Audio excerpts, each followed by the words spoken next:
বাচ্চাদের পড়াই কোথায়? English medium. যে ব্রিটিশরা 190 বছর যা শিখিয়ে গেল, এখনো আমরা সেখান থেকে বের হতে পারলাম না। এমনও যুগ ছিল তখন,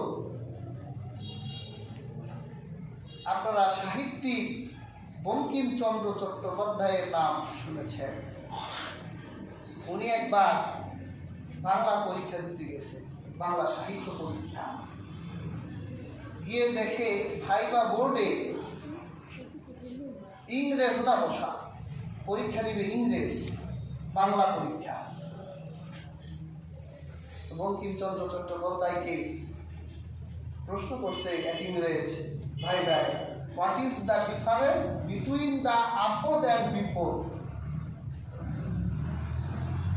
ওরা তো আপদ বিপদ জানে না, ওরা কয় আপদ অ্যান্ড বিপদ। মানে তুমি বলো আপদ আর বিপদের পার্থক্য কি? তো বঙ্কিমচন্দ্র চট্টোপাধ্যায় উত্তর দিছে যে আমি নদীতে উঠলাম, হঠাৎ দেখলাম ঝড়ের পূর্বাভাস, এটা আপদ। আর বিপদ হলো একটা বাঙালি ছেলে হয়ে বাংলা সাহিত্যের পরীক্ষা দিতে আসছি ইংরেজের কাছে, এটা হলো বিপদ।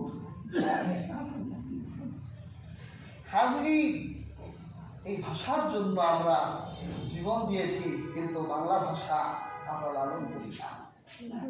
বাচ্চাদেরকে ইংলিশ মিডিয়ামে পড়ায়, ইংরেজ বানায়, বাবু সাহেব বানায়, স্যার বানায়, লর্ড বানায়। আল্লাহ তাআলা আমাদেরকে বাংলা ভাষার প্রতি ভালোবাসা অর্জন করার তৌফিক দান করুন। আমিন।